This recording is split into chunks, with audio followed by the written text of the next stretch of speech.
da vez passada.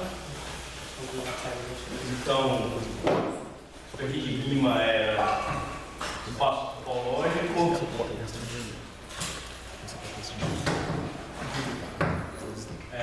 Cálculo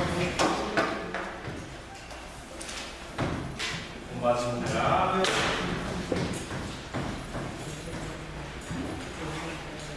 Localmente euclidiano.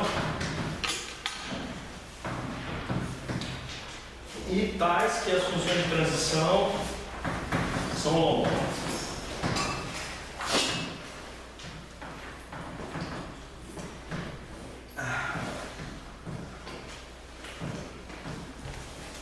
Só hoje precisa duas vezes mais atenção, porque a probabilidade que eu cometo mais cedo, duas vezes mais por causa da gripe e outras coisas.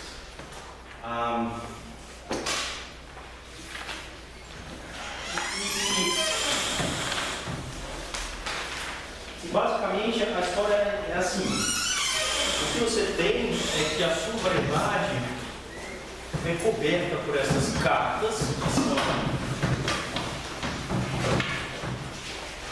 que são homeomórficas abertas no plano complexo.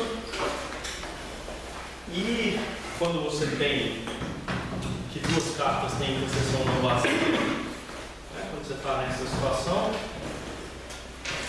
você tem uma carta φ1 e uma carta φ2. Então existe aqui uma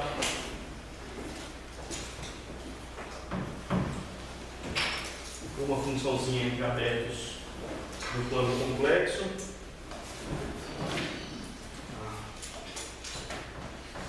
Que é a função de transição, e essa aqui a gente pede que essas funções são homólogas.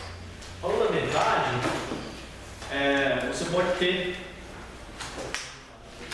diferentes atlas que são compatíveis. Os dois atlas são compatíveis. Você une os atlas e continua sendo atlas, ou seja, as mudanças de cartas continuam sendo homórficas, tá bom? Então você pode pensar que a própria superfície é munida de uma classe de equivalência de atlas, né? Essa estrutura complexa é de fato uma classe de equivalência de atlas, ou se você quiser falar sobre a classe de equivalência de atlas, você pode simplesmente pedir que você pegue o atlas maximal, porque você sempre pode, todo atlas está contido no atlas maximal, e pode adicionar abertos cujas funções de transição homeomórficos abertos em C, cujas funções de transição são compatíveis com as já existentes, e aumentar o atlas até o atlas maximal. Tá joia? O que é o conceito de equivalência entre duas superfícies de rima? Quando que duas superfícies de rima são a mesma, são iguais? Quando elas são biolomórficas. Né? Então, M1 é igual a M2, é tipo a mesma superfície de rima, quando existe uma aplicação biolomórfica entre elas, ou seja, uma função de M1 para M2, F, que é holomórfica e cuja inversa é holomórfica, tá? A gente também definiu na aula passada o que significa uma função entre superfícies de rima ser holomórfica. Significa que em cartas, a expressão de uma função para a superfície de rima é holomórfica quando a expressão dessa função em cartas é holomórfica. Tá joia? Só com isso está tudo tranquilo? Daí a gente começou a fazer dois exemplos importantes. São exemplos simples, mas já não triviais. Né? Os exemplos triviais foram o plano ou abertos numa superfície de rima, são todos, obviamente, superfícies de rima. Então, o primeiro exemplo não trivial é a reta projetiva complexa. Então, se faz assim: você pega um espaço vetorial complexo, bidimensional, sobre C, tudo bem? E age neste espaço por complexos não nulos. Ou seja, quocienta este espaço sem o zero, pelo corpo multiplicativo dos números complexos sem o zero. Isso como conjunto é CP1. O que é isso daqui? Isso daqui é classes de equivalência da relação de equivalência V é equivalente a W, V e W em V sendo zero, né, que são elementos de V não nulos, que diferem pela multiplicação por um complexo não nulo. Tá?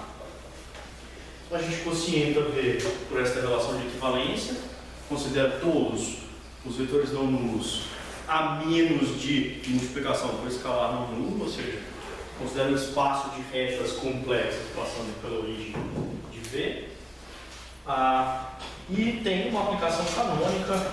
Então, por enquanto, isso aqui é só um conjunto, é um conjunto de classes de equivalência, mas a gente tem essa projeção canônica de V por A para lá, que manda cada vetor para a sua classe de equivalência, certo? Bom, então colocamos aqui a topologia do quociente. Este cara, unido da topologia do quociente. A topologia do quociente é aquela onde o sujeito é aberto aqui quando para a imagem dele é aberto lá. Essa, por definição, essa topologia faz a pi contínua, porque você exatamente coloca uma topologia que faz pi contínua, e, falando a verdade, você coloca a maior topologia que faz pi contínua. Tá bom? Essa é a topologia do quociente. Então, este espaço, por enquanto, espaço topológico é CPU. Agora, por que este rapaz tem estrutura complexa? Então, pensa assim. Pensa que você tem Próximo. Oi? Você está definindo CPU como esse quociente. Por enquanto, isso. Eu defini CPU1 só como espaço topológico, por enquanto. Sim. Bom, antes de colocar a topologia, eu defini como conjunto. Claro. Como conjunto era este quociente, era a relação de classes de equivalência. Né? Se você desenhar a reta passando pela origem, aqui o espaço tem dimensão real a 4, eu não consigo fazer este desenho. Retas complexas passando pela origem, mas se você fizer um desenho diminuindo a dimensão, então é assim, dois caras são equivalentes quando eles estão na mesma reta passando pela origem. Então toda essa reta, exceto zero, que a gente tira no espaço, produz uma classe de equivalência. Essa reta produz outra classe de equivalência, e assim por diante, como conjunto. Agora transforma esse negócio no espaço topológico, colocando a topologia mais natural possível, que é a topologia mais difícil possível para que π seja contínuo, tudo bem? Porque colocar a topologia que faz π contínuo aqui é muito fácil. Basta você colocar o conjunto inteiro vazio com múltiplos abertos, topologia trivial, tudo bem?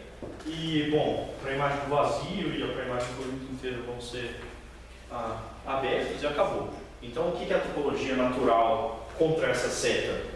É a maior topologia, que tem a maior quantidade de abertos e por onde essa seta ainda é contínua.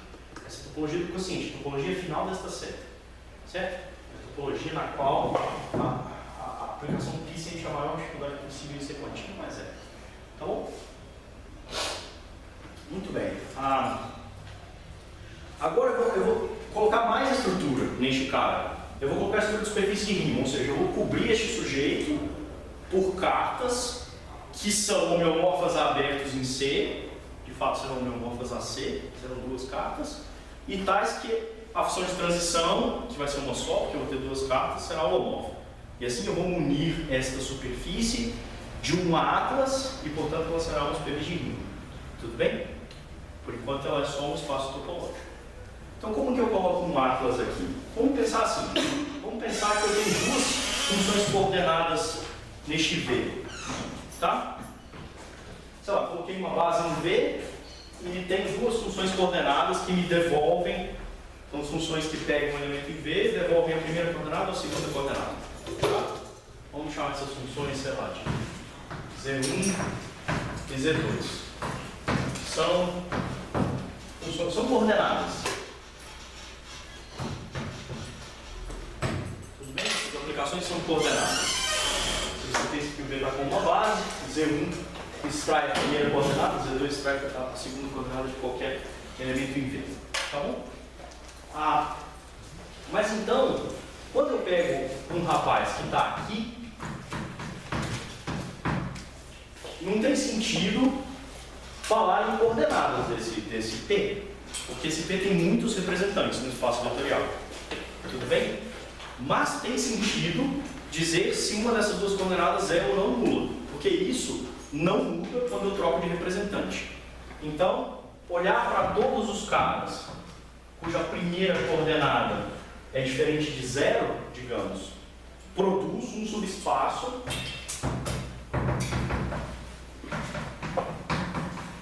de CP1.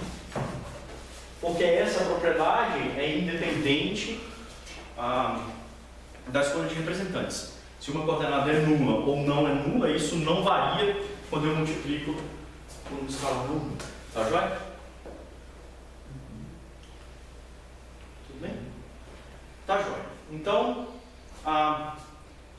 não é muito difícil, eu já vou escrever, bom, claro que eu vou definir o 2 como sendo todos estes pontos onde a segunda coordenada é não nula, e é bastante fácil ver que estes caras, um exercício bem trivial, ver que estes caras de fato são abertos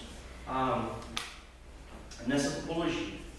E obviamente eles cobrem, porque um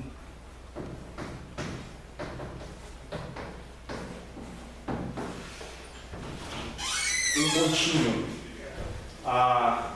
que vive neste espaço, ou ele tem a primeira coordenada nula ou a segunda coordenada nula, porque se ambas as coordenadas deles são nulas, você contradiz essa construção do ciente de vetores não nulos, tá bom? Então todo pontinho no lugar projetivo, neste espaço projetivo, nessa reta projetiva complexa, tem ou a primeira coordenada nula ou a segunda coordenada nula, então, por construção. Não pode ser que ambas as coordenadas são nulas, tá? O zero não participa na construção. Foi tirado desde o começo. Tá bom? Então, de fato, eu cobri o meu CP1 por 2 abertos, e se você olhar um pouquinho mais de perto, você vai ver que é bem simples entender que estes abertos são homeomorfos a C, cada um deles. Por quê? Porque se eu pego um sujeito que está em U1, se um certo P pertence a U1, então este P tem a primeira coordenada não nula e ele tem um único representante em que a primeira coordenada é fixa, digamos, igual a 1. Tudo bem? Então este cara tem um único representante cuja coordenada, a primeira coordenada é 1 e a segunda coordenada é alguma coisa. Só tem um representante deste tipo. Tudo bem? Mas pegar o ponto P no aberto 1 e associar a este representante, isso é um homeomorfismo entre o 1 e C, onde essa coordenada Z varia livremente. Tudo bem? Então este, o 1, de fato, é uma cópia de C. E o 2 também é uma cópia de C. Se você pega Pzinho 1 e 2 e manda um único representante. Deixa eu até que chamar isso aqui de Z e Z', cuja segunda coordenada é 1, você vai ver que o 2 é uma outra cópia de C. E o que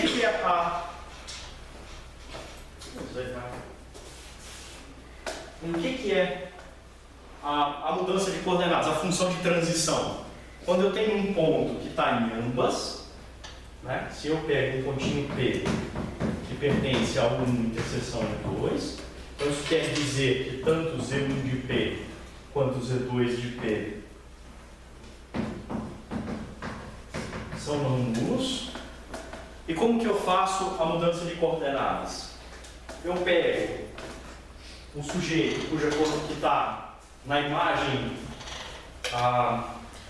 de 1, então pego um cara deste tipo, um Z, faço a pré-imagem dele por φ1 e faço a imagem por φ2. φ1 e φ2 são essas aplicações. Eu vou terminar onde?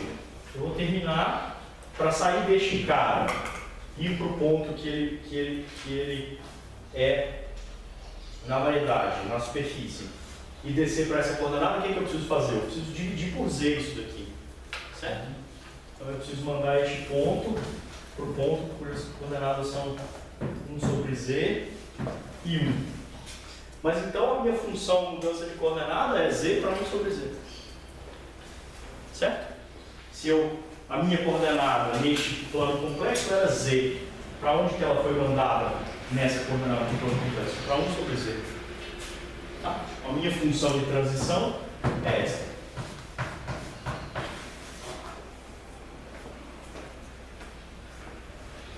Que é holomórfico de definido.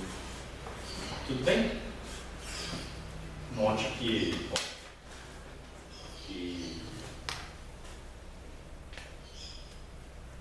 este Z não é zero, porque eu peço que este ponto está em ambos os abertos, ele está na interseção dos dois abertos. As duas coordenadas deles são diferentes do zero. Tá joia, pessoal? Então, este negócio é uma superfície de rima. Só repete por que está um sobre Z, você? Por causa do seguinte, ó, olha para esse desenho aqui. Eu vou aplicar exatamente este desenho naquela consideração. É assim, eu tenho o 1, o 2. Bom, é muito esquemático esse desenho, porque a interseção de 1 e 2 é gigantesca. Ele só tem um ponto de diferença em cada um deles, mas tudo bem. É abstrato o desenho. Vou pegar um ponto que está na interseção de ambos, P. Então, o que significa estar na interseção de ambos? Significa as duas, que qualquer representante de P tem as duas coordenadas não nulas. Tá joia? Eu vou calcular, então eu tenho essa função. Essa função é aqui, φ para o 1, que de fato é uma cópia de C. Essa cópia de C é feita dos pontos, é feita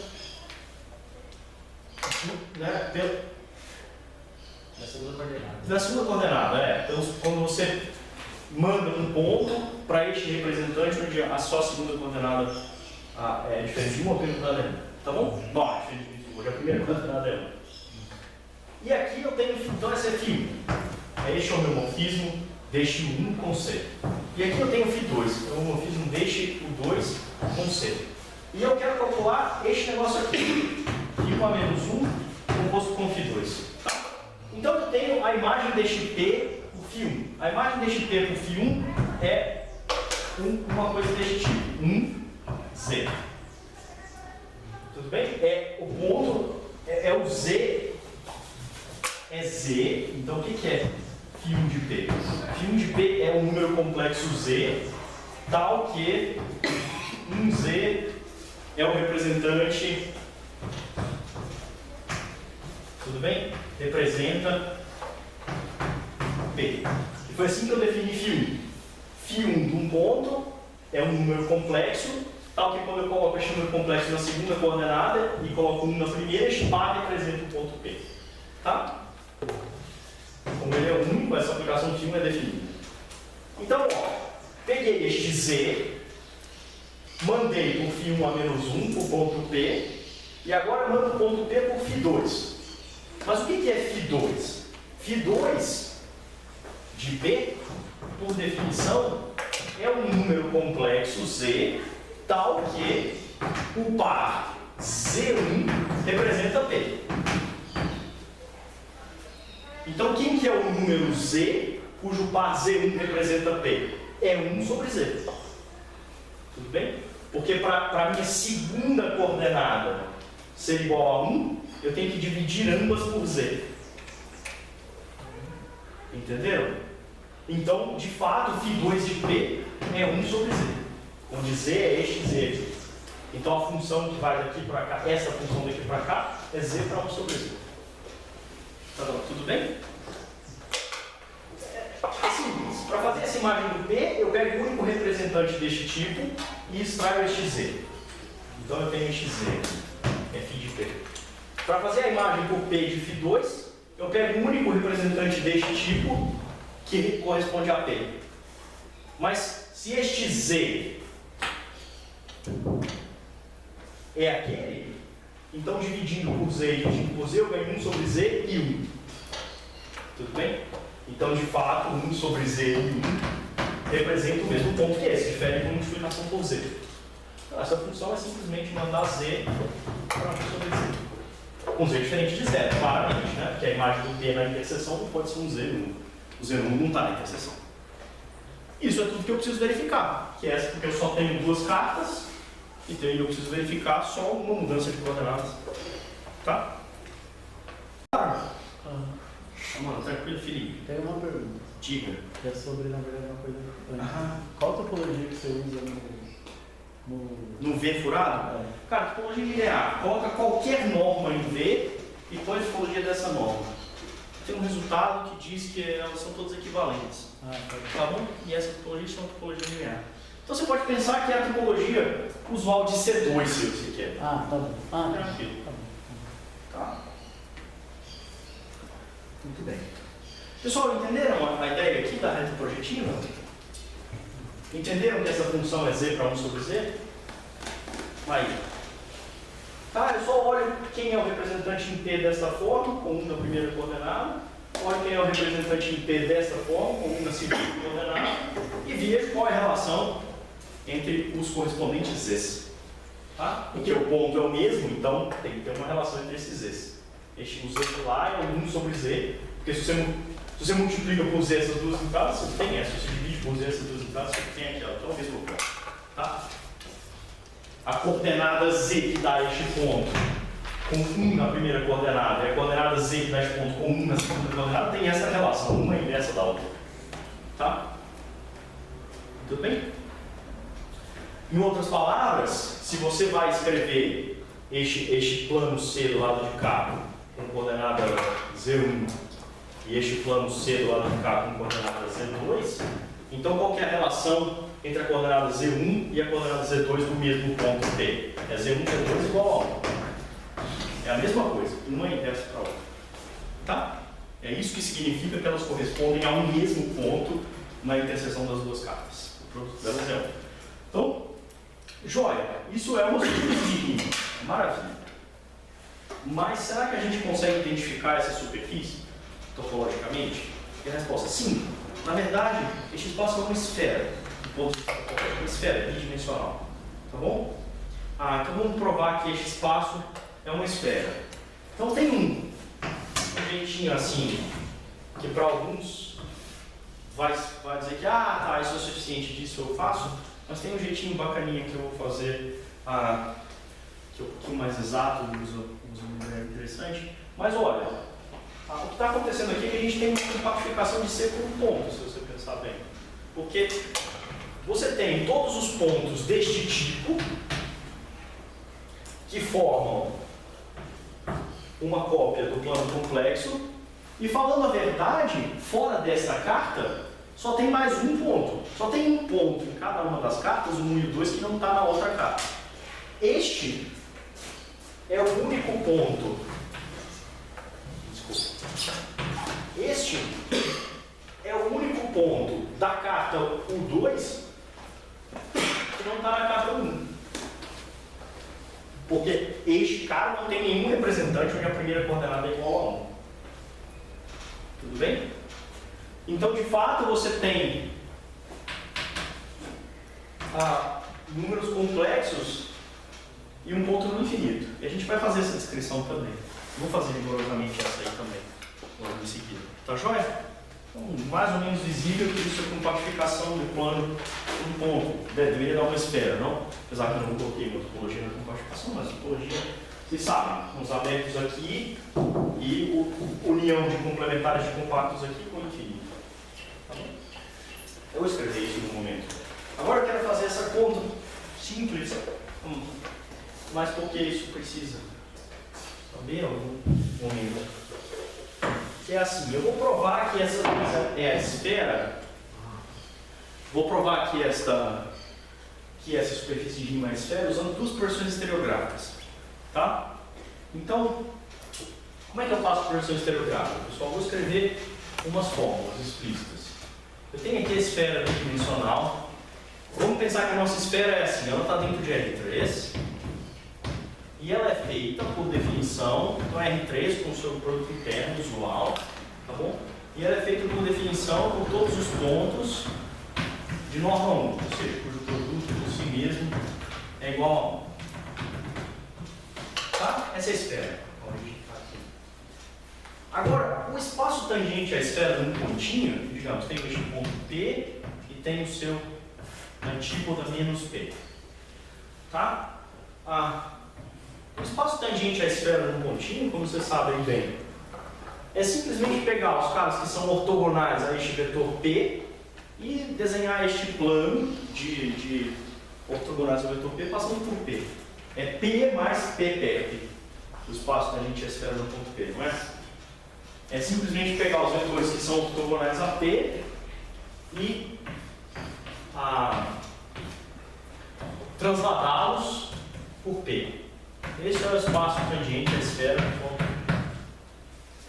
Só que, como este espaço é afim, mas não é vetorial, vamos fazer assim. Vamos pensar que este espaço é PP, de fato, identificá-lo como PP. Apesar que no desenho PP é assim, espaço vetorial. Quando tem um equador da esfera, passa pela origem. Tá joia? Mas eu desenho ele tangente à esfera lá em cima, mas trabalho como se ele fosse identificado como PP. Essa identificação é só subtrair P, tá bom? É só transformar esse espaço afim em vetorial, colocar a origem nele. Fazer P igual a zero, colocar a origem nele, tá bom? Sabe que espaço afim é um espaço vetorial que esqueceu sua origem. Então eu tenho o espaço tangente em P identificado como PP, o espaço tangente em menos P identificado como PP, porque esse é mais bom. É espaço vetorial, então ele é melhor para tratar. Tá bom? E o que é a projeção estereográfica? Eu quero criar uma fórmula, porque eu não sei como. Mas é uma fórmula bem simples, bem bonitinha. Então, o que é a projeção estereográfica pelo ponto P? Mais psi P. Então, por definição, este negócio é o seguinte. É uma aplicação que vai da esfera sem o ponto menos P, então o ponto menos P não está aqui, para a projeção, e vai para o espaço tangente à esfera no ponto P. Ela é definida como, dado qualquer ponto diferente de menos P, eu ligo por uma reta com menos P e olho onde essa reta intersecta o plano tangente a P. Tá joia? Então este ponto, se este cara aqui é Qzinho, este cara aqui é xi P de Qzinho. A imagem de Qzinho pela projeção estereográfica. Tudo bem, é estranho a projeção estereográfica pelo ponto P, mas de fato eu ligo com o ponto menos P. É vida assim. A vida é estranha e difícil. Diga, Maia. São vetores perpendiculares esse P perpendicular. Eles vão ter P, S. É porque, pode pensar até que é uma definição. O espaço tangente à esfera no ponto P, plano tangente à esfera no ponto P, como que você faz? Já que a esfera é dada por essa equação PP igual a 1, se você calcula algumas derivadas, assim, tipo a geometria diferencial, você vai ver que um vetor tangente neste ponto ele tem que ser ortogonal ao vetor posição. Que este é o vetor P, e aqui todos os vetores que são ortogonais a P formam o espaço tangente à esfera naquele ponto. Mas eu não quero nem fazer essa continha. Essa continha é derivar este produto igual a 1. A derivada do produto vai ser, você tem gama de T produto com gama de T igual a 1, ela fica na esfera. Você deriva, fica gama ponto gama mais gama gama ponto, ou seja, 2 gama ponto gama igual a 0, gama ponto é ortogonal a gama. Tá? Quem sabe isso sabe, quem não sabe esqueça, é a minha definição de espaço tangente. Tudo bem? Isso. O P é um ponto na esfera, mas na esfera de R3, então o vetor posição. Todo mundo que é ortogonal ao vetor posição é tangente à esfera, não pessoal? A esfera é figura bem simétrica. Precisa ter um espaço tangente fácil de descrever. Tá joia? Mas assim, quem sabe um pouquinho de geometria diferencial reconhece nisso essa formuleta. Se você tem uma curva gama de T que vive na esfera, ela satisfaz esta equação. Tudo bem? Então, quando você deriva este negócio dos dois lados, dá zero. Agora você faz a regra de Leibniz e você conclui que o vetor tangente à curva é ortogonal à própria posição da curva, num ponto, digamos. P igual a zero, que dá o ponto P. Nada demais. Tá? Está escrito aqui que P e o vetor tangente a P são ortogonais. Então, mas isso não importa de verdade. Para a gente isso é absolutamente desnecessário. Pode pensar que essa é a minha definição do espaço tangente. Mas pode acreditar que é bem tangente mesmo. Só que eu fiz o seguinte, ao invés de deslocar o PPF, que é o espaço vetorial, por P, dando espaço afim, Eu quero pensar que esse espaço tangente é P perto, identificado como P perto. Tá? Para fins de facilitar minhas fórmulas e minhas contas. Então, eu quero dizer para vocês que este processo de ligar menos P com um ponto Q diferente de menos P e interceptar aquele plano lá em cima é dado pela seguinte fórmula: mandar Q para Q mais P dividido por 1 mais QP a menos P. Como você verifica essa fórmula? Você verifica essa fórmula assim. A fórmula explícita para a projeção estereográfica. Você verifica essa fórmula assim. Você tem que ver que este sujeito está no espaço tangente a P, então você tem que verificar que este cara é ortogonal a P. Então você faz o produto disso com P e tem que dar 0. Tá bom? Tudo bem, pessoal? Então, faz o produto deste negócio com P. Eu vou começar a fazer essas contas, depois eu vou parar.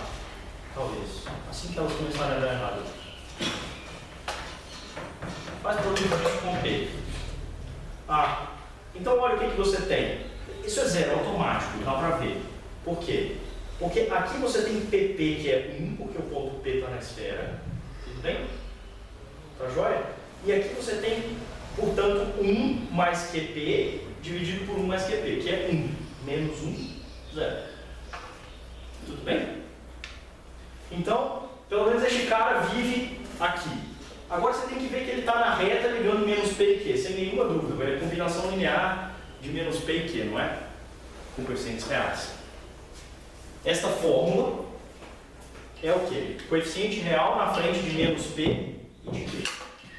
Então está na reta, está no plano, a fórmula é certa. Tá? Pertence a esta reta, por ser combinação linear de P e Q, e pertence a este plano. Acabou. Tá bom? Maravilha. Agora eu vou escrever o que é a inversa dessa, explicitamente, quem é a inversa desta assim chamada projeção estereográfica. Então, a inversa da projeção estereográfica é dada pela seguinte formuleta.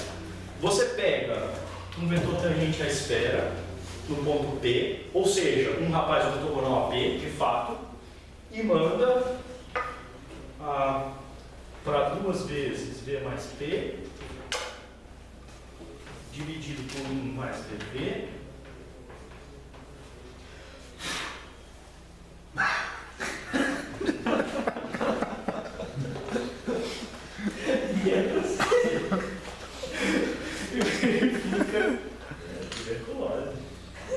verifica que isso, bom, você pode verificar direto que este negócio é inverso, mas o mais fácil é verificar que este negócio está no lugar certo. Então veja, primeira coisa, verifica que isso aqui está na esfera.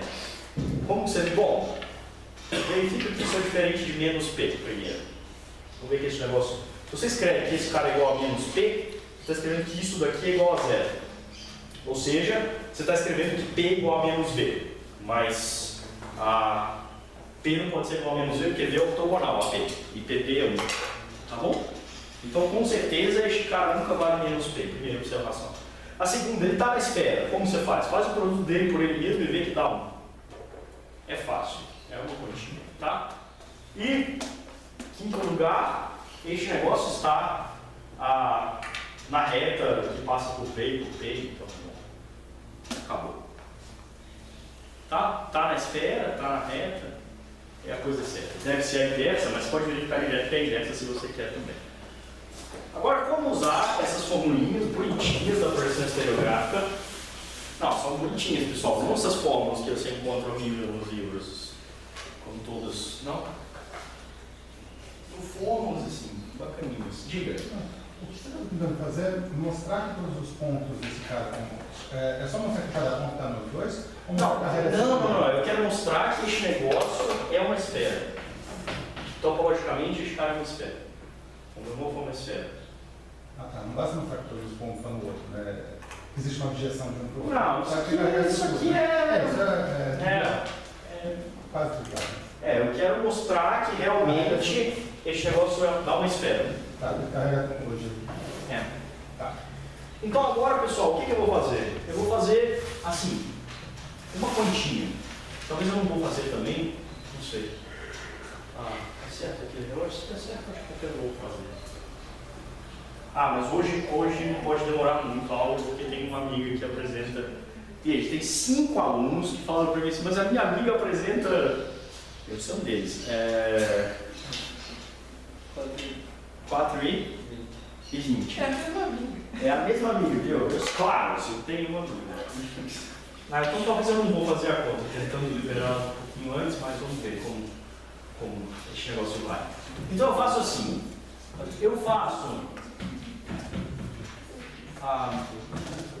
coloco aqui o sujeito, que é o ortogonal, que é tangente à esfera do ponto B, e penso que este cara é identificado com planos números complexos, com a orientação que eu vou desenhar aqui. I. Tá bom? Aí aqui eu coloco o plano que é tangente à esfera pelo ponto menos P, penso que ele é identificado com números complexos, com orientação oposta. Então, I. As orientações são invertidas, de um para outro. Tá? E vou fazer uma função deste plano complexo para este, sem o zero, que é essencialmente fazer o seguinte: eu pego um Z aqui, faço a projeção estereográfica por menos A por P, ou seja, ligo com menos P, intercepto a esfera. Deixa eu ver qual ordem isso aqui. Tem uma mesinha que é um pouquinho mais rápido que a outra. Eu escrevi aqui já. Sim, essa mesmo. Eu faço a inversa. Primeiro eu faço psi P a menos 1. Tudo bem? Então, ligo com, dado ponto lá, ligo com menos P e tomo a interseção na esfera. Tá? E depois faço deste ponto que eu ganhei, psi de menos P. Ou seja, ligo este ponto com P, que eu ganhei na esfera, e intercepto lá. E eu quero calcular quem é a imagem daquele Z. Peguei um Z aqui, liguei com menos P, tudo bem? Achei um ponto na esfera, liguei com P, cai lá. Fiz essas duas pontos. Mas eu tenho as expressões explícitas, eu posso fazer este cálculo. Certo? Posso realizar essa conta.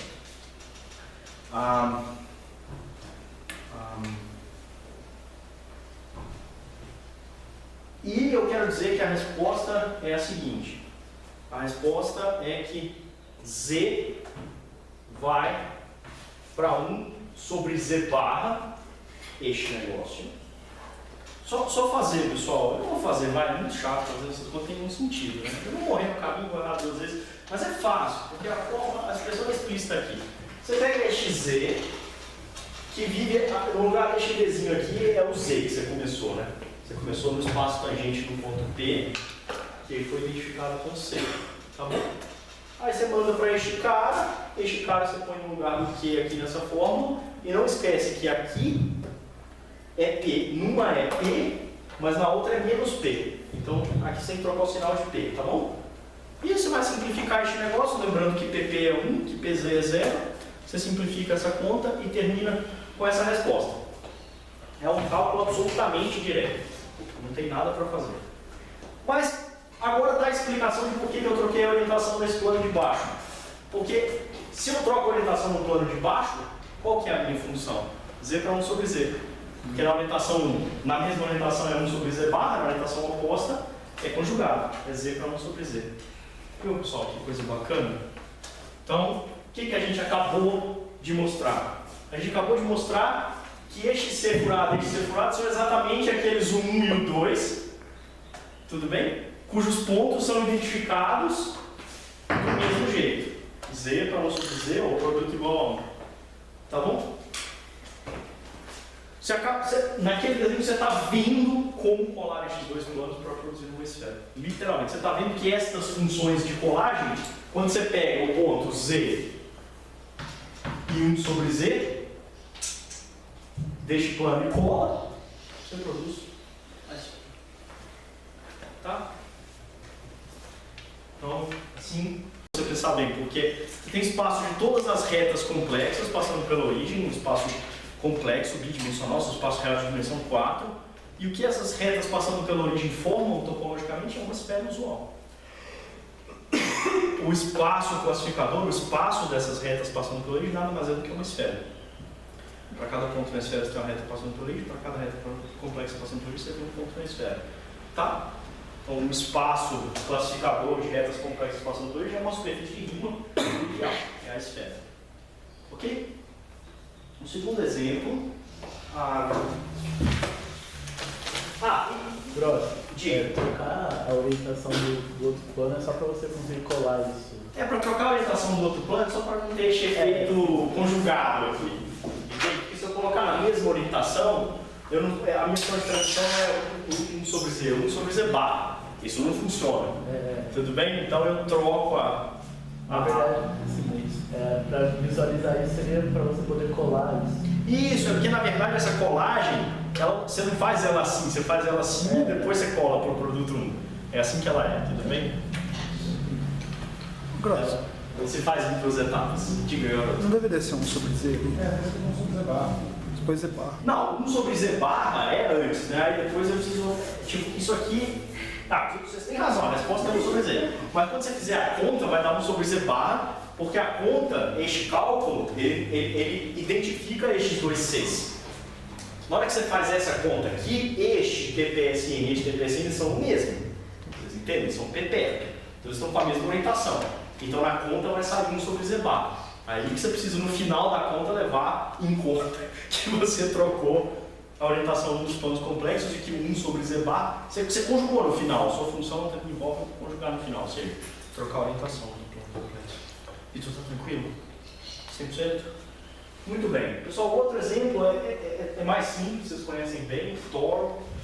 A toro também é superfície de Riemann. Bom, em um certo momento a gente vai descobrir o que todas essas superfícies compactas são superfícies de Riemann. De fato, não tem muitas dessas. Então, o que você faz? Você pega dois números complexos que são linearmente independentes sobre R.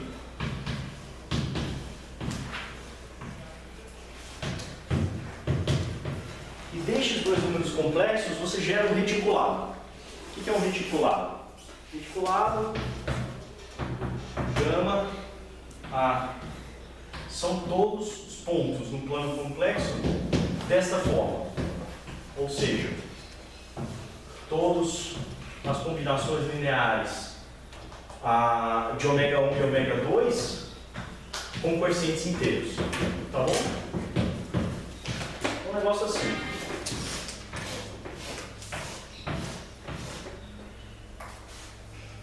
Tá bom, pessoal? Você pegou ômega 1 e ômega 2, que estão em C, eles estão em C, mas eles são linearmente independentes sobre R. E agora você toma o reticulado correspondente,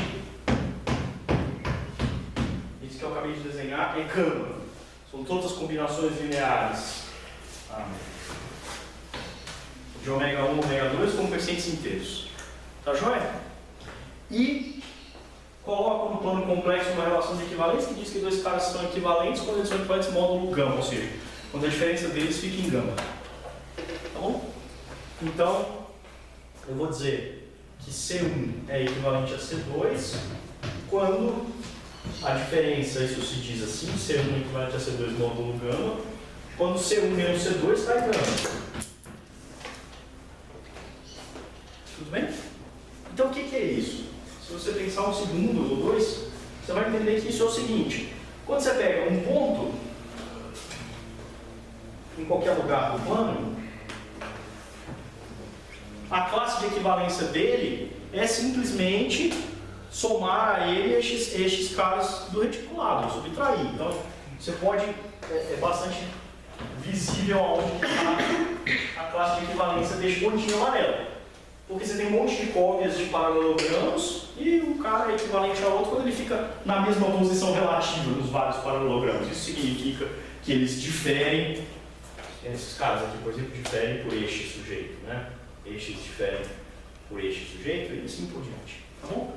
Aí a mesma coisa de sempre. Pessoal, visível que isso é um toro, não? Todo mundo vê que isso é um toro? Ó, o homomorfismo direto deste negócio com o toro é o seguinte: você manda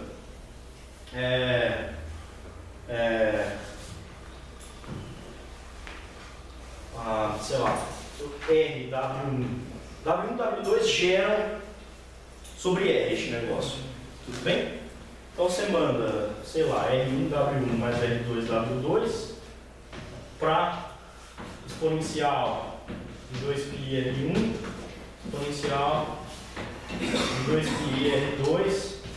E aí este negócio pertence ao produto de duas circunferências, porque são complexos unitários e, portanto, não toro. Esse negócio você pode verificar. Tudo bem, eu não coloquei uma topologia lá, mas isso no fim vai ser um homomorfismo deste espaço com um toro. Mas é mais fácil ver que ele é um toro, assim, de jeito waiting hands, tá bom? Bom, não é um homomorfismo, mas apesar que ainda não tem topologia. Mas é muito fácil, por quê? Porque olha para um retângulo deste. Esse retângulo ele é uma célula fundamental, um domínio fundamental. Por quê? Porque qualquer ponto que você pega tem um representante neste retângulo aqui, ou em qualquer outro. Fixa um retângulo, digamos este, tá? Qualquer ponto que você pega em qualquer lugar, você vai voltando, tirando W, ele tem o seu correspondente naquele retângulo, tá? Pontos que estão no interior deste retângulo não são para identificar, porque quando você soma W, você sai do retângulo. Então nenhum pontos dentro de um mesmo paralelogramo, quando eu estou falando de retângulo, é paralelogramo. Pontos no interior de um mesmo paralelogramo não podem ser identificados, não podem diferir por um sujeito no reticulado. Tudo bem? Se você somar alguém no reticulado, você sai do interior de um mesmo paralelogramo. Então você tem que identificar só pontos do bordo. Estes como estes e estes como estes. Ou assim, toro. Tá joia? Em particular, quando este paralelogramo é um quadradinho, assim, é aquele desenho do toro que vocês já encontraram várias vezes na vida. Mas a história aqui é a mesma. A história é assim: você tem o espaço dessas classes de equivalência, que se denota assim. Gross, qual que é o homomorfismo, a seta ali, que você fez para o cartesiano da circunferência? Esse aqui Não, é pegar qualquer ponto no plano, escrever na base ω1, ω2 sobre M e mandar para exponencial de 2π R1. tá bom. Exponencial, está escrito uma coisa indecifrável, né? Tá bom. Eu não falei nada. 2π e 2π. Tá? Coloco aqui, tenho essa aplicação harmônica, coloco aqui a topologia de quociente, tudo bem? Se você quiser, observa logo de cara que este negócio, bom, você faz essa aplicação ser contínua. Se você logo de cara, sem entender quem é a topologia desse cara, já pode ver que ele é conexo e compacto só pela continuidade da π, tudo bem? Porque certamente ele está contido na imagem de um paralelogramo. Essa classe de equivalência faz a imagem de um paralelogramo, você cobre este negócio, tudo bem? Paralelogramo compacto. E é claro que este negócio é a superfície de Riemann. Por quê? Porque, veja, eu tenho um reticulado. Aí eu faço assim. Eu pego abertos no meu reticulado, digamos este, que são suficientemente pequenos para não ter pontos para identificar. Tudo bem? Quando eu saio, deixo aberto, somando ω1, ω2, ou subtraindo ω1, subtraindo ω2, eu vou para fora e deixo aberto. Aberto é pequenininho. Tá? E simplesmente tenho este U e tenho π vezes 30U sobre π de U. Tá? Essa vai ser a minha carta local, desde que eu entenda que o meu π de U é aberto. Mas o meu π de U é aberto porque a aplicação π é aberta, pessoal. Se você olhar bem, deveria ter escrito isso também na exemplo anterior. O que é a topologia do quociente aqui? Quanto que um cara é aberto? Para a imagem dele é aberta. Então eu pego um V aqui, aberto, e quero provar que π de V é aberto. Como que eu provo que π de V é aberto? Eu calculo a pré-imagem de π de V. Se for aberto, π de V é aberto, por definição. Tá? Mas a pré-imagem de π de V, pessoal, é simplesmente saturar π de V, saturar V, desculpa, pela relação de equivalência. Ou seja, esse negócio se faz como? Eu pego V e somo com a gama. Eu denotei isso do jeito bonitinho. Vou para não escrever assim, somar com gama eu editei. Talvez não. Faz a união somando ômega. Talvez isso seja melhor. Eu tinha uma coisinha Melhor que assim, ó, gama é um grupo agindo por homomorfismos. E daí saturar é fazer a órbita de V. Não, sim, é simplesmente eu somar com todos os elementos de gama, só isso, é uma órbita. Mas, vou fazer só assim, tudo bem? Só assim, tá. Tá bom, pessoal? Notação normal, dá para entender muito bem. Então, para todo ômega em gama, eu desloco este V na direção de ômega. Isso é claramente essa para a imagem. Foi saturado. Tudo bem? Mas se V é aberto, V transladado na direção de ômega é aberto, então isso é união de aberto, então a gente cai aberto. Uma aplicação π é aberta. Tá bom? Tranquilo, Felipe?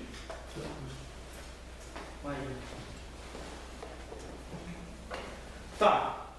Então π é aberta, então este π de U é aberto. E este negócio é uma carta, ó. Eu tenho U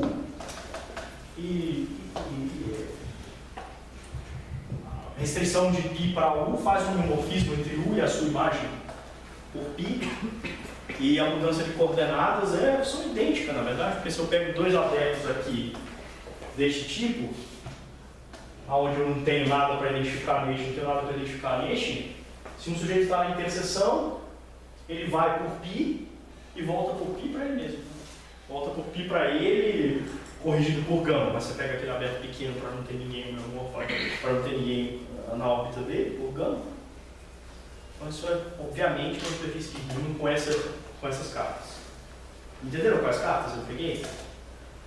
Cartas é simplesmente cobrir este paralelogramo, digamos, por abertos pequenos o suficientes para dentro dele não ter dois caras equivalentes. Módulo gama. Tá joia? Só isso. E a carta é a própria π restrita a este aberto. E como essa π é aberta, a imagem será aberta e este é o homomorfismo com aberto de C que você está procurando. Tá? Então estes são toros. Quando a gente tiver um pouco mais de tecnologia, nós vamos ver uma coisa bem linda, que é, de fato, deste reticulado depende da estrutura complexa no toro. Isso já é bastante não intuitivo. Tá? Ou seja, a gente vai conseguir produzir toros que não são biolomórficos, topologicamente eles são iguais, são toros. Mas a estrutura complexa que está lá é diferente quando a gente muda este reticulado. Tá? E isso precisa um pouquinho só mais de tecnologia, a gente chega lá. Bom, pessoal, estes dois exemplos, está tranquilo?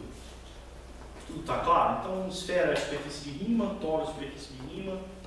Agora eu quero falar um pouquinho mais sobre, voltar à discussão sobre as propriedades gerais de aplicações holomórficas entre superfícies de Riemann.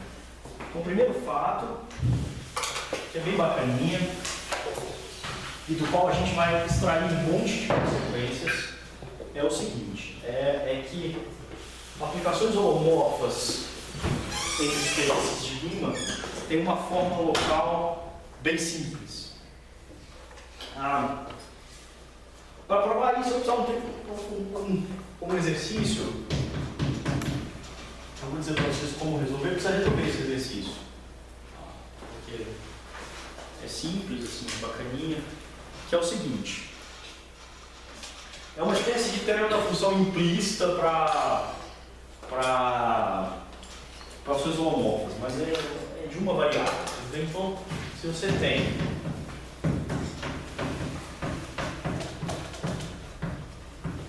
uma função holomorfa de um aberto em C para C, tá bom? E você calcula a derivada complexa, pega um pontinho neste aberto, calcula a derivada complexa da função f neste ponto e deu diferente de zero. Tudo bem? Então a conclusão é que essa função se inverte localmente, ou seja, existe uma vizinhança do ponto P e uma vizinhança do ponto f de P, onde essa função tem inversa, a diretora, e a inversa é holomorfa também. Tá? Então, daqui segue que f se inverte localmente e esta inversa é holomorfa. Então tá claro o que é o que está sendo afirmado aqui, pessoal? Então existe um abertozinho, tem este aberto grande, U, onde a função é definida, tem um pontinho P, calculou a derivada no sentido complexo, essa é a C derivada. Tá claro? É limite de f de z mais p menos f de p sobre z quando z tende a zero. Calculou a C derivada, deu diferente de zero, então existe um aberto aqui e um aberto aqui, V, W, tais que quando você restringe f a V, que correspondente a W, né? Ou seja, tais que quando você olha para a função f como função de V para W, ela tem inversa. E a inversa também é holomorfa. Como você provaria este exercício? O que você faria? É a primeira coisa que você faria.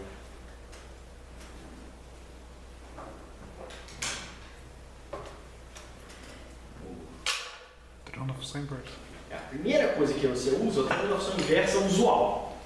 Por que você pode aplicar o teorema da função inversa usual? Para saber que a função tem inversa suave, antes de chegar em holomorfa. Você tem a derivada usual desta função, tudo bem? Que é o que? Aquela matrizinha, o x, o y, o dx, dy, jacobiano, usual dessa função, como se fosse função de R2 para R2. Tudo bem? E você vê que este jacobiano é inversível, sabendo que essa derivada é g de zero. Tá bom? Aí você conclui pelo teorema da função inversa usual para a função de R2 em R2 que ela tem inversa local, ela se inverte. E que essa inversa é suave, porque isso é mais uma consequência da função que tem que ser derivada, a gente provou, ela tem todas as derivadas parciais de todas as ordens, contínuas, ela é sem infinito, no sentido suave. Então, do teorema usual da função complexa, você sabe que a inversa é suave, mas o teorema da função inversa também te dá um jeitinho de calcular a inversa explicitamente. Não é só que ele te diz não te calcular a inversa, me desculpe, calcular a derivada da inversa. Não é só que ele te diz que a inversa existe, ele te diz qual que é a derivada da inversa do ponto. Tudo bem? Então tudo que você tem que fazer é verificar a equação de Cauchy para a derivada da inversa. E aplicar um exercício lá no começo que diz que se a equação de Cauchy vale, derivadas parciais existem são contínuas, a função é holomorfa. Tá? Bom pessoal, então esse exercício não é nenhum bicho de sete cabeças, esse é um exercício fácil. Eu chamaria isso de teorema da função implícita para uma variável holomorfa. Assim. Mas claro que se você não vai usar o teorema da função não implícita, desculpa, inversa. Se você não vai usar o teorema da função inversa usual, você está morto. Você tem que começar invertendo a função com o teorema da função inversa usual e depois concluir que a inversa é holomorfa com mais um passinho, tá bom? Vamos persistir as relações da equação de Cauchy na inversa. Muito bem. Agora, o nosso teorema principal desta aula, que se chama forma local. É muito legal, pessoal. Acho que vocês vão curtir essa paradinha aqui. A forma local de funções holomorfas. Agora a gente está mais e mais assim, caminhando na direção do curso de superfície de Riemann. Então a história é assim. Você tem uma função, tem duas superfícies de Riemann.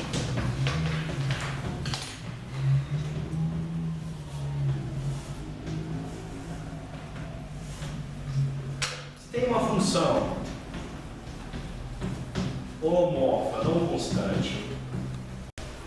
Tudo bem? Pega um pontinho em X, pega a sua imagem.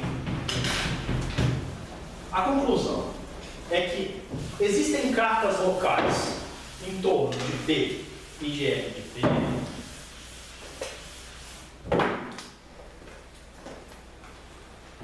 Então, existem cartas locais em torno de P e em torno de F de P.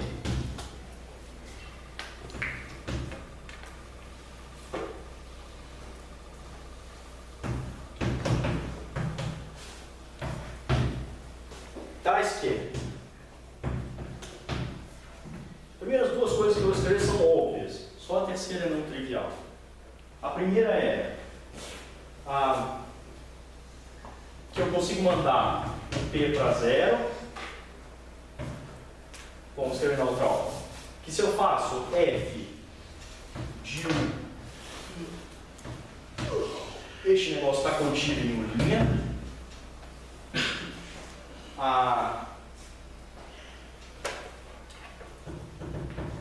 Eu posso supor que φ de P é zero e que psi de F de P é zero. E agora a única coisa realmente não trivial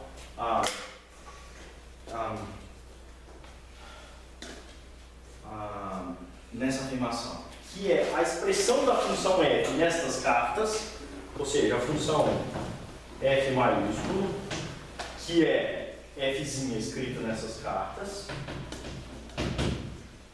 Tudo bem?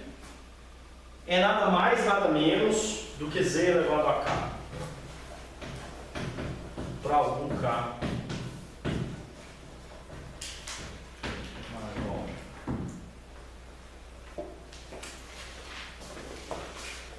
Então, pessoal, a afirmação é a seguinte: função holomorfa localmente entre duas superfícies de Riemann é z elevado a k. Dada a função holomorfa não constante entre duas superfícies de Riemann, você consegue encontrar cartas centradas em torno dado um ponto. Você tem cartas centradas neste ponto, centrada na imagem do ponto, tal que a expressão desta função nestas cartas é nada mais nada menos do que z elevado a k. Tá bom? Depois a gente vai disto concluir várias coisas interessantes. Mas entenderam a afirmação?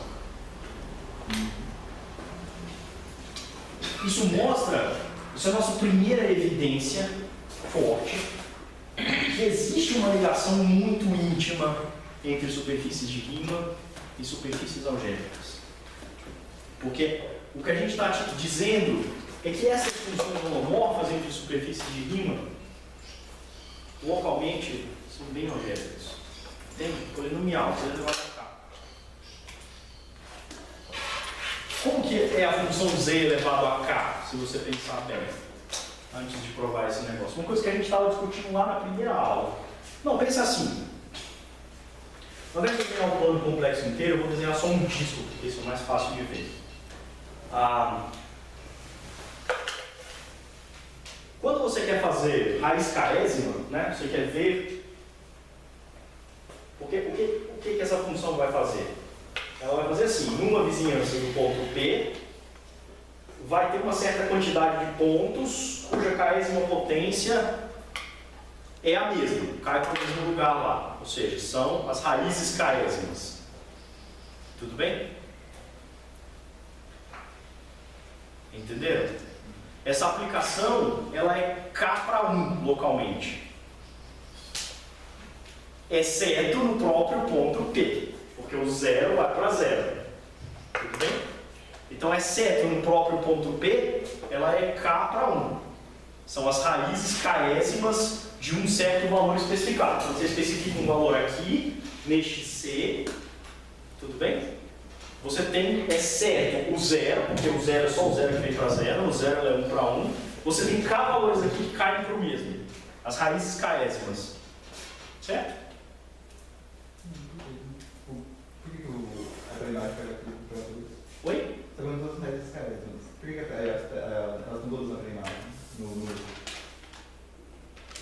Eu entendi. Por que todos os calores são mandados?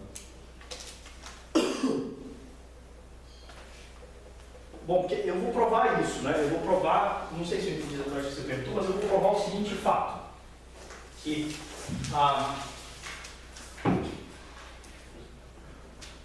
dado porque o fato é local. Porque você precisa entender que esse fato é local. Então, disso vai seguir o seguinte. Que dado um aberto U em torno de P, acho que agora que eu entendi o que você está perguntando, vai existir um outro aberto U0 em torno de P, vai existir um aberto menor, possivelmente, e um aberto Wzinho em torno de F de P, aonde vale essa propriedade. Aonde, quando eu faço a pré-imagem,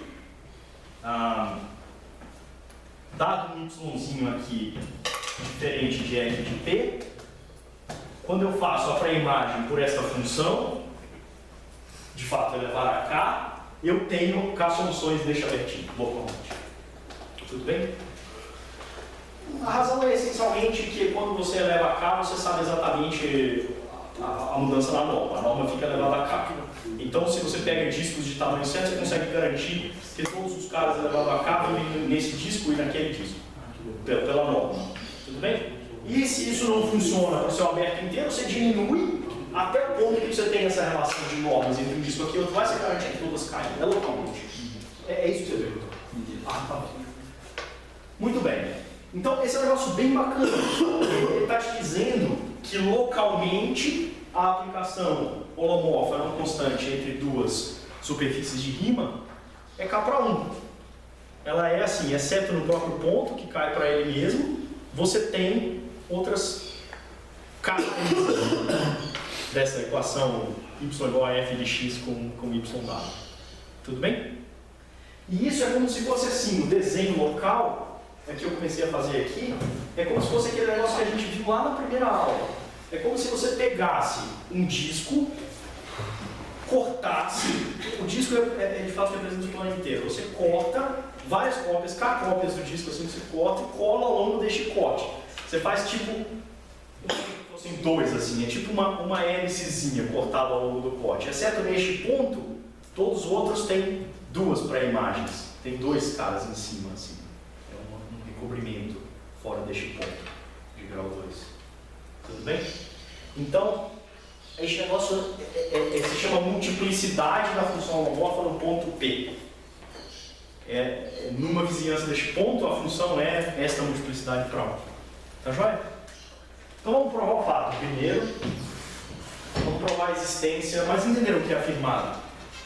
O que é afirmado é simples. Dada a função holomorfa não constante, num ponto tem cartas especiais, assim, em torno de um ponto da sua imagem, que quando eu escrevo a expressão dessa função nessas cartas, dá z elevado a k. Tá bom?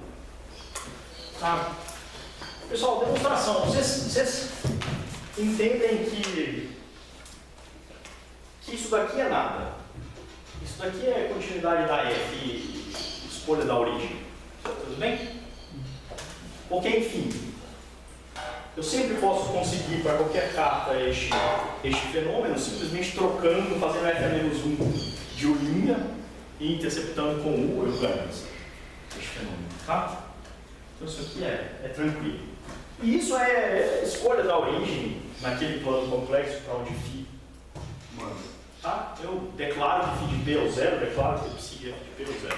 Para ter essas cartas centradas no zero. Então, eu tenho este desenho. Tenho x, tenho f, tenho y, u, φ para um certo v, p está aqui e φ de p é zero. F de p está aqui, aqui eu tenho esse negócio, U', psi, v', e aqui psi de f de p é zero. Agora olha só.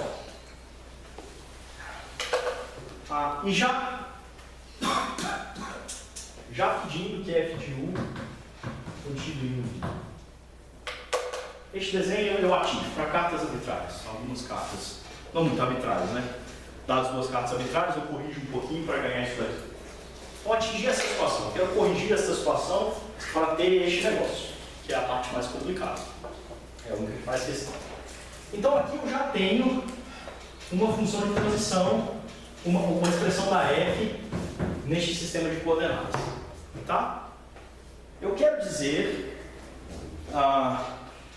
que essa expressão da f não pode ser identicamente nula, digamos, numa vizinhança do zero, a expressão da f está embaixo, por rigidez, porque lá em cima a f não é constante. Vocês concordam? Como a f não é constante e é contínua, então você vai ter f de u vai ter um ponto de acumulação aqui dentro, por f não ser constante. Tudo bem? Então, se essa expressão da f fosse nula numa vizinhança do zero, aqui a gente está C para C. Então, por rigidez, ela seria globalmente nula. Mas se é globalmente nula, significa, entende, que aquela f vai ser constante lá. Porque ela vai ser zero num conjunto que tem ponto de acumulação. Se vai ser zero num conjunto que tem ponto de acumulação aqui, e a f vai ser constante. Tudo bem? E a parte de manipulação, então, não ser constante? Ó, a f não é constante. Então, quando eu faço f de u, eu não sei o que f de u é. F de u pode ser um animal sofisticado. Mas eu sei que f de u dentro de u' tem uma acumulação. Concorda?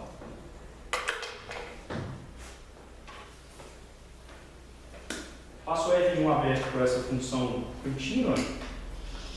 Se eu não mando esse aberto inteiro para algum ponto, sabendo que eu consigo acumular neste ponto, por pontos diferentes dele. Tudo bem? Simplesmente fazendo, sei lá, uma sequência que converge a P aqui, olhando para a imagem dela que converge a F de P lá, mas tem termos diferentes de F de P. Tudo bem? Então, este conjunto vai ter ponto de acumulação aqui. Se este negócio fosse nulo, mesmo numa pequeníssima vizinhança do zero, ele seria nulo em todo este aberto. Tá bom? Eu posso sempre supor, aliás, que cartas para aberto e conexo, isso tranquilo. Se o aberto não é conexo, ou um aberto conexo aqui, distinto, tá? Sempre posso supor que eles são conexos. Então, por rigidez, se ela fosse nula, mesmo num abertinho microscópico aqui, ela seria nula. Eu mandaria todo mundo que está aqui para este ponto, para zero. Mas o que isso significa, em termos dessa função? Isso significa o seguinte, que esta psi precisa mandar todo mundo, que você pega aqui e faz f, a psi manda para o zero. É o que está escrito. Tudo bem? Então, a psi manda um conjunto que acumula em f de p para zero.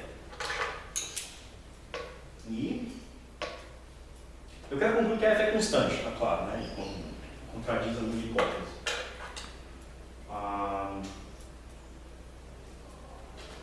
Não, pessoal. É mais fácil. É mais fácil.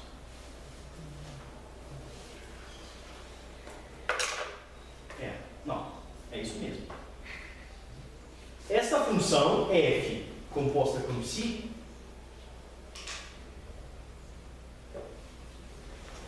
manda todos os pontos aqui para zero nessa hipótese. Tudo bem? Mas a função que manda todos estes pontos para zero, portanto, coincide com esta f e por rigidez, f. O que quero? Uma coisa automática, assim, se eu fiquei perdido.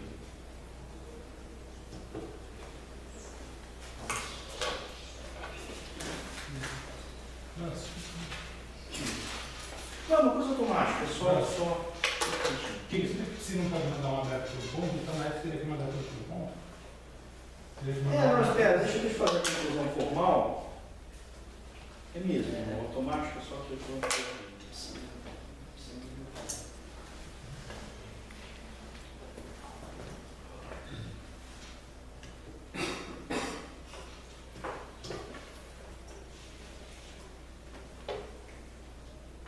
Então, olha, é isso. A psi, ela seria nula em f de U. Mas f de U é um conjunto que tem ponto de acumulação em U'. Então, se a psi definida em U' se anula num conjunto que tem ponto de acumulação em U', por rigidez, a psi seria nula. Tudo bem? Em todo o conjunto. Mas se a psi fosse nula, tá, então de rigidez segue que a psi se anula em todo o conjunto. Impossível. A psi é o homeomorfismo deste aberto para este. Tudo bem? Ela não pode ser nula. Tá bom? Então, entendeu, Maria? Você entendeu o que ela tem que se anular? Primeiro, porque a gente lembra que a gente provou. Você tem função entre duas superfícies de Riemann. Este aberto é a superfície de Riemann, este também. Entendeu? Tudo bem? Se você tem uma função entre duas superfícies de Riemann que se anula num conjunto que tem um ponto de acumulação, então ela é nula. Isso a gente provou na aula passada, para aplicações de superfície de Riemann. Mas este fato conduz exatamente esta conclusão. O fato que a F é não constante faz este conjunto ter ponto de acumulação, e o fato que essa composta é zero faz a psi se anular em F de U. Mas como psi se anula num conjunto que tem ponto de acumulação, ela é globalmente nula. Mas psi é uma carta, é um homeomorfismo deixa aberto para este. O homeomorfismo, entende? Não pode mandar tudo deixar aberto para um ponto só. Tá bom? E só. Tá bom, pessoal? Então, por rigidez, esta função não se anula numa vizinhança de zero.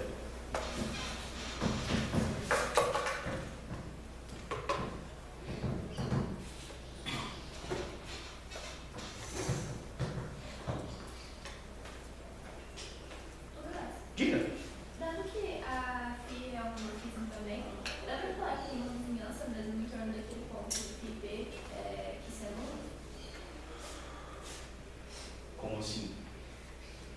Não, né? Porque quando você sabe que este negócio é nulo, o que você está dizendo? Que psi aplicado a todos os pontos da forma f de alguma coisa que está aqui dá zero. É isso que você sabe. Como que é essa expressão dá zero? Quando psi de f de φ a menos 1 de uma coisa aqui, mas o que é φ a menos 1 de uma coisa aqui? É qualquer ponto em U, que é o homeomorfismo. Então o que você sabe é que psi de f de qualquer ponto em U é zero. É só isso que você sabe. Quando você assume que isso é igual a zero, você conclui que psi de f de qualquer ponto em U é zero. Porque é psi de f dá para a imagem de qualquer coisa aqui, mas esse é o homeomorfismo. Tudo bem? Entendeu? Então essa é a conclusão. Que psi se anula na imagem de U. E porque isso é zero, é a mesma coisa que dizer que psi se anula na imagem de U. Se a imagem de U fosse todo f de p, tranquilo. Se anula na imagem de U, porque manda f de p para zero. Mas não é por hipótese. Tudo bem? E aí que aparece o problema. Que a imagem deste U vai ter um ponto de acumulação lá, e portanto você vai ter que psi se anula num subconjunto de uninha dessa superfície e tem um ponto de acumulação na superfície, chamada uninha. Portanto, ela tem que ser nula. E isso já não pode ser. Tá bom? Muito bem. Então, a gente tem isso. Que essa composta numa vizinhança, pequeníssima de φ de p, não pode se anular. Tá joia? Já sabe que ela se anula no zero, né? Ela manda zero para zero. Tá? Porque φ a menos 1 vem para p, para f de p que vai para zero. O zero ela se anula, mas não pode se anular na vizinhança do zero. Então eu posso escrever uma série para ela numa vizinhança do zero. Né? Eu posso escrever, vamos chamar esse negócio aqui de f til por enquanto. Posso escrever que f til é soma, para n de 0 até infinito, de Cn z elevado a n. Tudo bem. Para n de 1 até infinito, porque C0 é zero. Ela manda 0 para 0. Tá bom? Mas como ela não é identicamente nula, eu sei que tem um CK mínimo aqui diferente de 0. Não pode ser todos os Cs iguais a 0, porque o quadrado seria nulo. Então eu pego o CK, a gente já fez isso, a gente sabe, essa multiplicidade deste 0. Né? Eu pego este CK mínimo e escrevo este negócio nessa forma. Z elevado a K, soma a de Cn, Z elevado a N menos K, para N de K até infinito, onde esta função, Bom, vou escrever assim. Z elevado a K vezes H de Z, vezes G de Z, né? Onde G de Z não se anula no zero. Tá bom, pessoal? Eu tiro a multiplicidade desse zero para fora e escrevo a minha função localmente neste formato.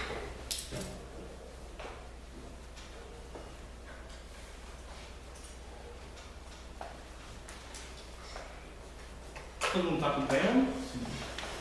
Tá, esse truque já foi feito no passado. Muito bem.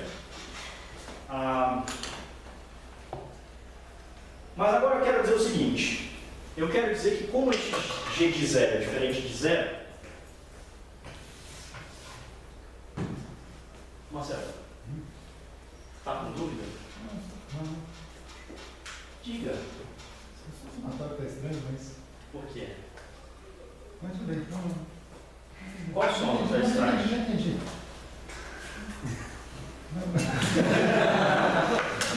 Agora é só uma verdadeira. Entendi o que você pensou. Não, mas tem algum? Não. Está tranquilo? Então veja, como esta função G não está zero, existe uma função holomorfa localmente. Esses abertos aqui em torno do zero eu diminuo à vontade, tudo bem?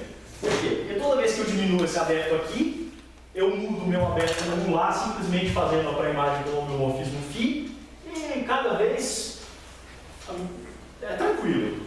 Diminuir, tá bom? Posso fazer conclusões em abertos tão pequenos quanto eu quero em torno do zero. Aqui isso não atrapalha a meu teorema, tá bom? Tá. Tá. Perdido? Não estava vendo o que você falava. Ah, tá bom. Existe localmente uma função h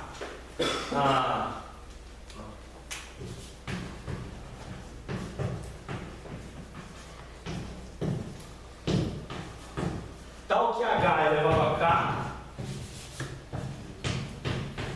é g. Por quê? O que significa existir localmente? Isso significa que Tem uma existe um aberto tal que eu tô. em torno do zero, aonde essa função é definida. Tá bom. Tá bom? Isso por quê, pessoal? Pela razão seguinte: como o meu G de Z é diferente de zero, eu tenho aqui o plano complexo. Pode pensar assim, que eu vou escrever todo o número complexo de jeito único na forma R exponencial de θ, desde que o meu θ fica, digamos, entre 0 e 2π, tudo bem? Então, por exemplo, se eu tiro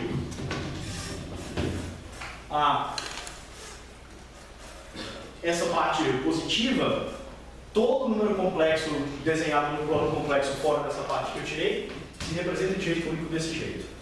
Tudo bem? O problema é em cima dessa reta, onde eu tenho 0 e 2π, não sei distinguir. Tá bom? Mas aí eu tenho meu G de Z, que eu sei que é diferente de zero. Que não é este ponto. Tá? Tudo bem? Então, por continuidade, eu tenho um abertinho aqui que não intercepta aquela reta perigosa e é onde eu sei fazer raiz caésima de todos os casos de jeito único. Tudo bem? Raiz caésima nada mais é do que raiz caésima de R elevado a I θ sobre K. Essa função é definida localmente. Se G de zero fosse zero, nada funcionaria, porque todo aberto que eu faria interceptaria algum lugar perigoso, tudo bem? Mas como G é diferente de zero, eu consigo achar para cada G de Z, para um abertinho em torno de G de zero, esse é G de zero, tudo bem? Esse é G de zero, que é diferente de zero. Eu faço um abertinho que não intercepta um lugar perigoso, que não deixe, defino minha função raiz caésima bem definida, e agora, aqui para todo valor G de Z, eu sei fazer a caésima raiz dentro desse lugar pequeno. Faço uma pré-imagem por G por este lugar pequeno e diminuo meu aberto correspondentemente. Tudo bem? Então existe localmente uma função h, tal que hk de z é G de Z. Então, em outras palavras, eu escrevi a minha F tilde no formato ZH elevado a K.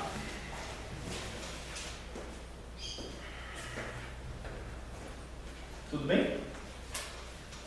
Resta provar que H é localmente inversível e aí acabou. Eu vou absorver H na carta e vai sobrar Z elevado a K. Esse é o plano da demonstração. Mas como que eu provo que H é localmente inversível? É o meu exercício. É só calcular a derivada. Tudo bem? Ah, vocês perguntam um logaritmo da raiz quaresma, ela é localmente. Tá, bom. Tudo bem, sim, mas eu vou usar o meu exercício. Bom. Ah não, me desculpa. Eu falei uma bobagem aqui. É claro que H é localmente inversível, mas não é H que eu quero provar. Eu quero provar que esta função é localmente inversível. Essa está aqui, não H. Tudo bem? Para eu poder absorver dentro da carta, preciso provar que esta função é localmente inversível. Você falou está certo, só que o que eu queria provar não é o que eu preciso provar. Eu vou provar que essa função é localmente inversível. Tudo bem?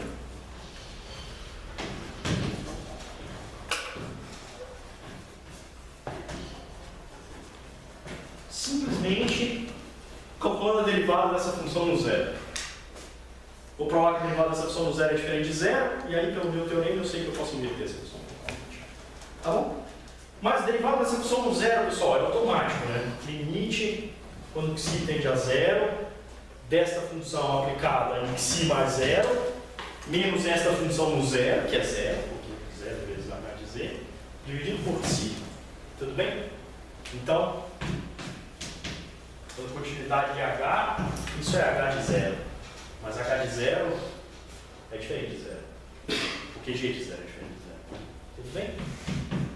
Acabou. Eu sei que essa função... Diga.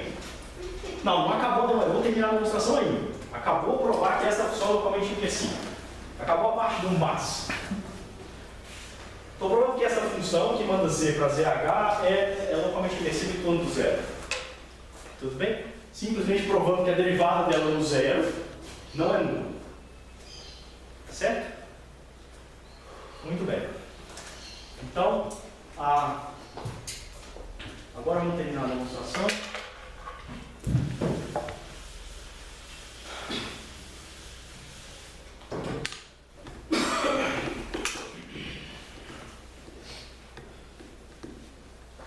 Eu sinto que teve algum lugar que eu enrolei vocês assim, mas eu esqueci qual. Mas não vai, né?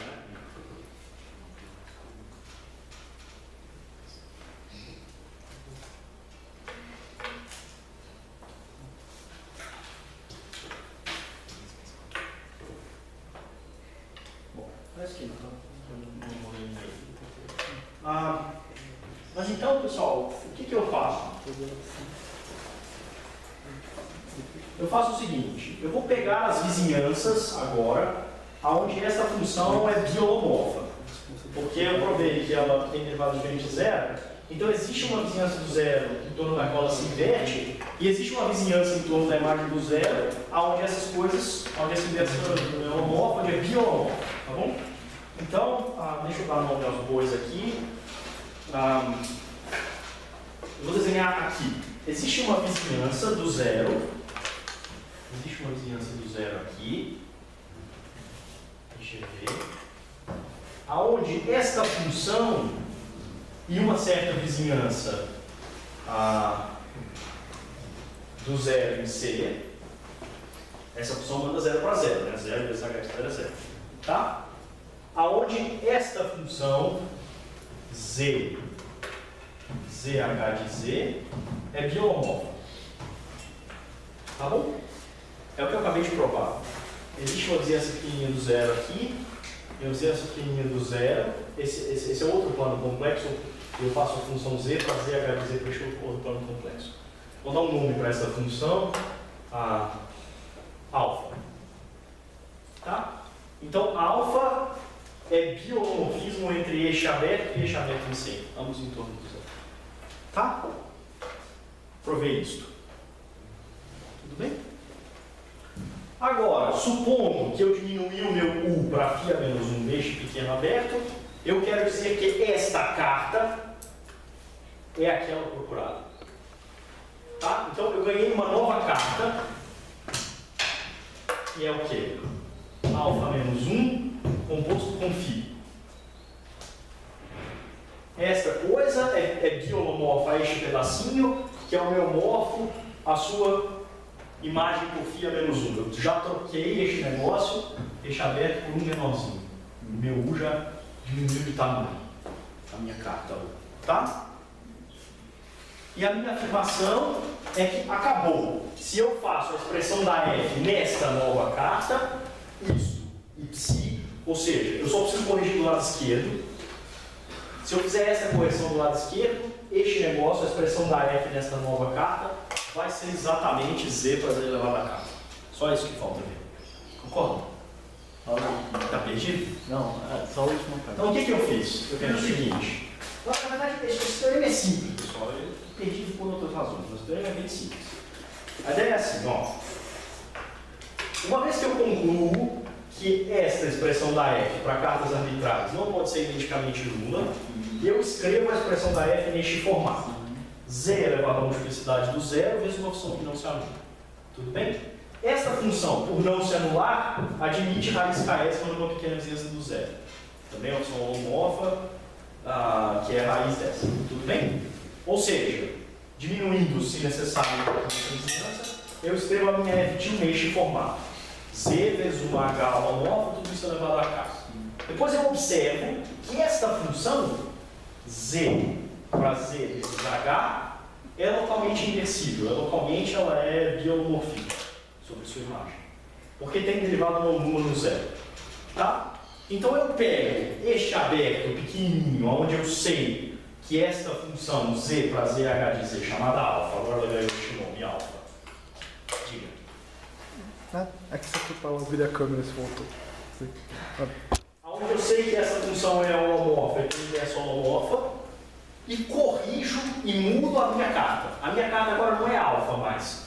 A minha carta é. Desculpa, agora eu talvez daqui essa dúvida. A minha carta não é mais φ. A minha carta é φ composta com essa alfa. Eu troquei a carta. Obviamente, para isso, diminuindo os abertos. Aquele aberto, onde este negócio é biolomorfo, sobre sua imagem, eu faço a pré-imagem por φ, e agora essa é a minha nova φ. Tá? Esse desenho já não existe mais, agora eu diminuí esses abertos.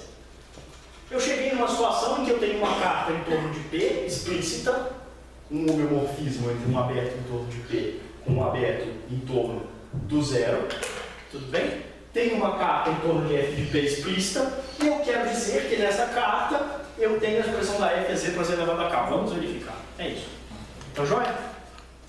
Entenderam a afirmação? Quer dizer que eu encontrei a carta que eu estou procurando. Então vamos ver quem que é a expressão da F nessa nova carta. A expressão da F nessa nova carta é: você faz alfa composto com φ a menos 1, compõe com F, compõe com psi. É isso, não é? Tudo bem? Isto é psi composto com F, composto com φ a menos 1, composto com alfa a menos 1. Tá bom? Só que este camarada aqui é F til, né? Isso aqui é de fato F til composto com alfa menos 1. E F til eu sei o que F til faz. F til faz isso daqui. Vamos dizer. Tudo bem?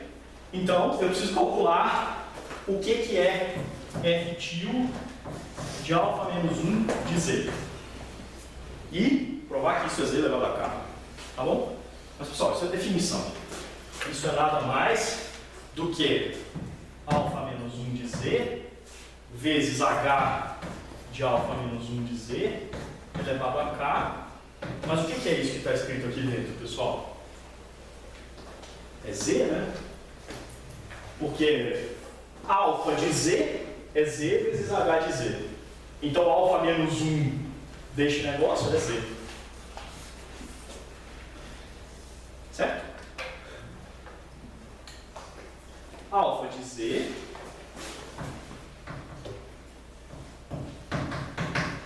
Z vezes H de Z. É a definição de alfa. Tudo bem? Tá bom? Então, sei lá, o que é alfa de alfa menos 1 de Z? É Z, tudo bem? Mas é alfa menos 1 de Z, H de alfa menos 1 de Z. Não?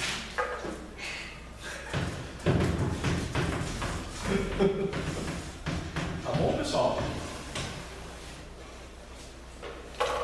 Alfa de alfa menos 1 de Z são inversas uma para outra. Por um lado dá Z, por outro você pega alfa menos 1 de Z e substitui na expressão de alfa. Dá isso, não? Então isso que está escrito aqui dentro é Z. Isso é nada mais, nada menos do que Z elevado a K. Então, este cara pega Z e manda para Z elevado a K como aqui.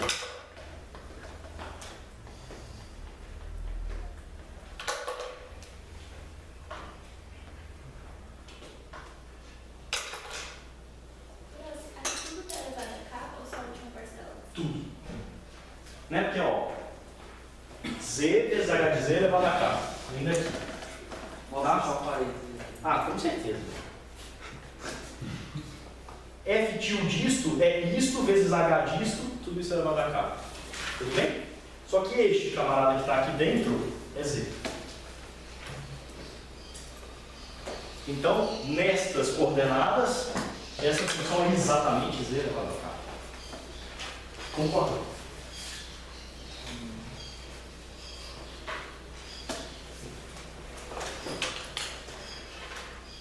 Daqui eu não sou filmado, né? Posso te mostrar a língua pra cá. Mais esquerda. Pessoal, estou esperando aqui bater o martelo. Mas não se preocupe, senão eu não preciso. Então vocês entendem o que eu quero fazer? Eu quero mostrar que quando eu aplico este negócio para Z, dá Z elevado a K. Mas este negócio é este negócio. Só desenvolver. Isso aqui é menos 1, é este a menos 1 composto com este a menos 1. Isto é F por definição composto com alfa menos 1. Eu aplico isso daqui para um número Z. Calculo isso daqui em Z. Como que eu calculo isso em Z? Eu faço alfa menos 1 de Z e faço o efetivo do resultado. Tudo bem? Alfa menos 1 de Z, por definição, desculpa, F tio por definição é Z vezes H elevado a K. Esse é F tio. Então, F tio disso é isso vezes H disso, tudo elevado a K. Mais isso vezes H disso é Z. Então, Z elevado a K. Tá bom? É bacana, né? Digo, Irá. Então, este negócio é assim. Mas essa caracterização, se você pensar bem, ela é topológica. Este número K que aparece, ele é caracterizado topologicamente. Por quê? Porque ele é tipo a contagem de pontos localmente na imagem de F fora do ponto F de P. Tudo bem? Este número se caracteriza topologicamente, porque dizer isso implica em dizer que a função é localmente K para 1, fora do ponto P, F de P. Certo? E este número se chama multiplicidade da F no ponto P. A multiplicidade da F no ponto P é exatamente este K que aparece neste sistema de coordenadas e que pode ser caracterizado topologicamente. Tudo bem?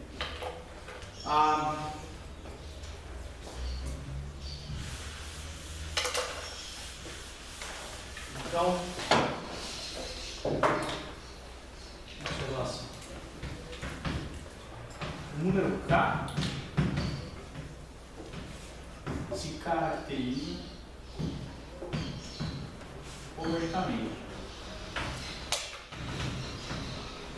Isso se faz daquele jeito que eu expliquei antes de começar a provar o teorema. Isso é assim: se você tem um aberto em torno de P, então existe em um aberto Wzinho em torno de F de P, tais que para todo y que você pega em W, que não é o próprio f de p, quando você faz a f a menos 1 de y e intercepta com o seu v, você acha lá dentro k pontos. Não, para isso.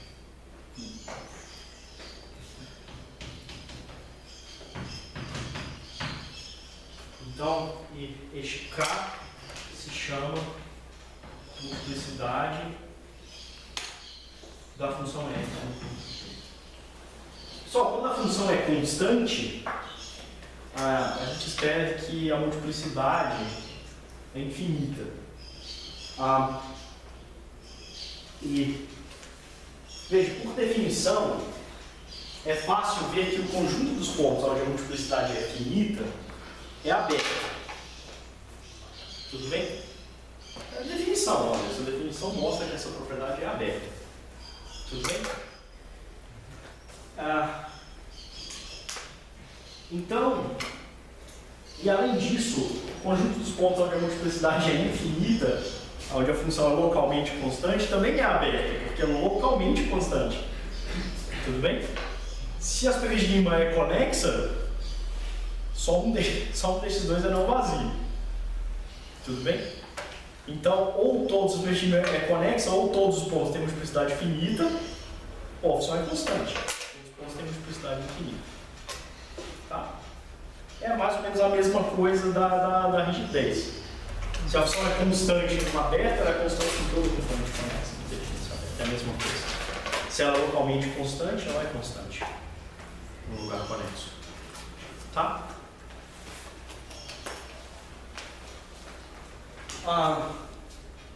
Então vamos fazer tentar fazer algumas consequências deste negócio. Talvez eu vou fazer só uma, porque eu sei que vocês têm que sair. Oi. Eu não acredito logo não, que são 4 horas. Ah, é? Sério? Quer dizer que eu falei o tempo todo assim? Não, só isso que eu fiz hoje, realmente estou louco. Só isso. Bom, é triste, mas é a vida. A vida é assim, eu ia dar mais meia hora de aula. E soltar mais cedo. Não, agora a gente vai provar, pessoal, várias coisas bem bacanas. Primeira coisa, nós vamos provar que a função homomorfa é aberta. Já dá para sentir, né? E se função homomorfa localmente é z para z elevado a k, ela é aberta. Z elevado a k é aberta. Tudo bem? Então ela é aberta. Por ela ser aberta, o módulo dela não pode atingir seu máximo. É também um raciocínio simples. E daí seguem coisas curiosas, por exemplo, só homomorfa com domínio compacto para C é necessariamente constante. E outras coisinhas. Bom, tudo bem. Fica para a próxima. Vida. Coroado ou não tem coroado? Eu tenho certeza que não é